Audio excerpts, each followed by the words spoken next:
माझं काय म्हणणं आहे ते एकदा नीट ऐकून घ्या। ते जर तुम्हाला नाही पटलं तर मी नक्की माझा निर्णय मागे घेईन। मॅडम आम्हाला तुमचं काही ऐकून घ्यायचं नाही। एक मिनिट, आता तुम्हीच ठरवा तुम्हाला माझं ऐकायचंय की नाही ऐकायचं। ठीक आहे, बोला। मला फक्त तुम्हाला काही रिपोर्ट दाखवायचे आणि हो, हे रिपोर्ट मी नाही तर गड किल्ले आणि तिथल्या स्थानिक काही सरकारी अधिकाऱ्यांनी केलेला सर्वे। मॅडम प्लीज तुम्ही सगळ्यांना स्पष्ट सांगाल? हे बघा, हा सर्वे खंबाटकी पासून ते तामिनी घाटापर्यंतचा हा सगळा रिपोर्ट आहे। गेल्या काही दिवसांपासून पावसाच्या अतिवृष्टीमुळे तिथे काही घटना घडल्या आणि त्या घटनांमध्ये 7 ते 8 लोकांना स्वतःचा जीव गमवावा लागला आणि त्यात काही तरुण मंडळी आहेत, काही लहान मुलं आहेत। हे बघा, मला माहिती आहे गड किल्ले सगळ्यांनाच आवडतात, पण तिथपर्यंत जाण्याचा मार्ग अतिवृष्टीमुळे दिसतच नाहीये। त्यामुळे शाळेतली कितीतरी मुलं बेपत्ता आहेत। मॅडम हे सगळं तुम्ही पुराव्यानिशी बोलताय का? हो, हे बघा, हे सगळे त्याचे पुरावे। आणि हो, शाळेतली जी मुलं बेपत्ता आहे त्यांच्या आईवडिलांना काय वाटत असेल ना आता, याचा आपण सगळ्यांनीच एकदा विचार करू आणि मग तुम्ही मला सांगा की मी हा निर्णय मागे घ्यायचा की नाही। पर्यटन स्थळावरील रोजगार सुद्धा थांबतायत असं या मुलांचं म्हणणं आहे। कारण हे 2 ते 3 आठवडे पावसाची शक्यता खूप जास्त आहे म्हणून। एकदा का पाऊस ओसरला तर सगळं पूर्ववत होईल, सगळं सुरळीत सुरू होईल। आणि मला सांगा, माणसाच्या जीवापेक्षा काही महत्वाचं आहे का?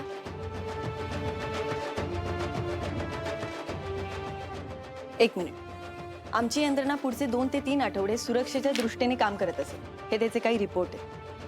एकदा का ते काम कंप्लीट झालं तर निसर्गाचं सौंदर्य तुम्ही सगळे सुरक्षित राहून पाहू शकता आणि हवं तर मी याची एक कॉपी तुम्हाला देते। मॅडम याची काही निश्चित वेळ आहे?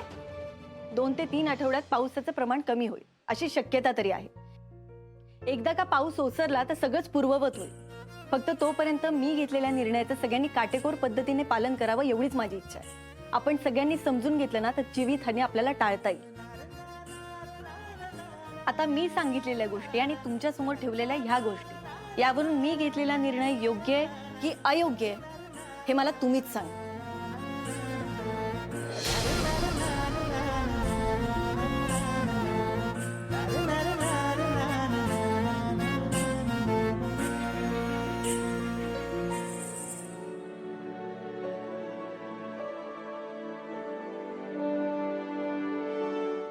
आजोबा, चित्र ठरावे लागेल।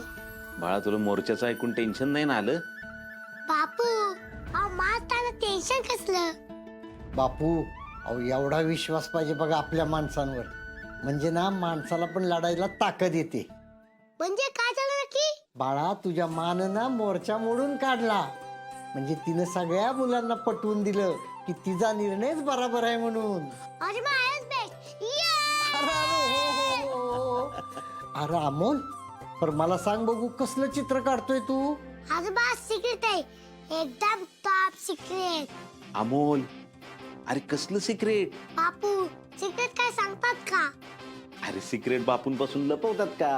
हो बापू, पण चित्र कंपनी चालू की दाखवतो ना मी तुम्हाला। बापू जाऊ द्या, अहो आपल्या अमोलला ना एकच गोष्ट पाहिजे, ती म्हणजे त्याची मा आणि बाबा एकत्र।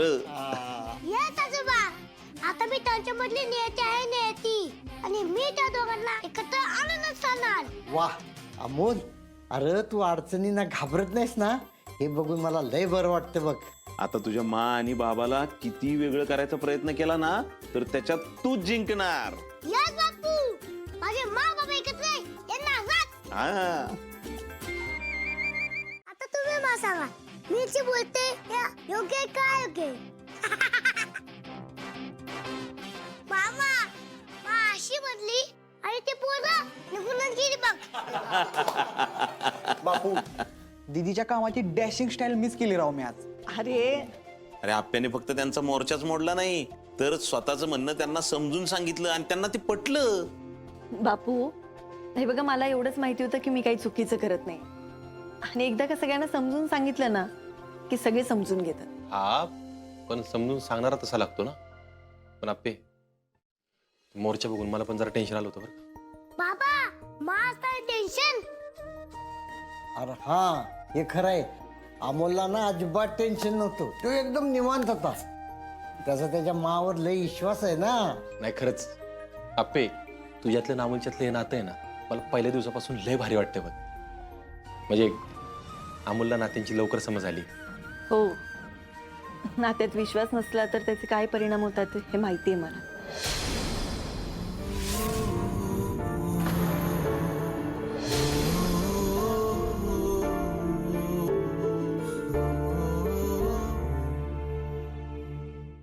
अहो मी काय म्हणते, सगळा स्वयंपाक झालाय करून, म्हणजे मीच केलाय, तर आपण सगळे जेवून घ्यायचं का? मोना, रुपाली ताई नव्हत्या का तुझ्या मदतीला? नाही म्हणजे मी आल्यापासून मला दिसल्या पण नाहीत त्या. अहो ते स्वप्नील दादांबरोबर बाहेर कुठेतरी जाणार होते, तर तिकडेच गेले असतील. हा पण कुठं गेलेत काय सांगितलंय का तुला? तुम्हाला काय करायचं असतो? नवरा बायको गेले असतील कुठेतरी फिरायला, पण नाही, आपलं उगाच प्रश्न विचारत बसायचं. मोना असू दे. दिप्या, अरे किती प्रश्न विचारशील तिला? तसं नाही हो बापू. अहो दीदीने एवढ्या धडाडीनं मोर्चा मोडलाय आणि तिचं इथं कौतुक चालू असताना रुपाली ताई असत्या ना, मला जरा बरं वाटलं असतं हो. दिप्या, मा काका आला. अरे स्वप्नील, तू एकटाच आलास? रुपाली ताई पण होते ना तुमच्यावर? नाही, आणि मला पोस्टात जरा काम होतं त्यामुळे उशीर झाला. अहो त्यांनी मला जे सांगितलं ते मी बोलले. आता यात माझी काही चूक आहे? हे सगळं असू दे, पण रुपाली गेलेत कुठं मग? दादा वैदी तुला काय बोललं नाहीत का? नाही, आमचं काही बोलणंच झालं नाही या ठिकाणी.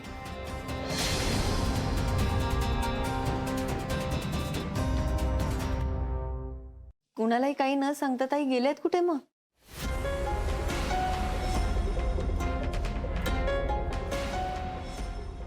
काय झालं? तुम्ही सगळे असे का बघताय माझ्याकडं? अहो वहिनी तुम्ही गेला कुठं होता? मी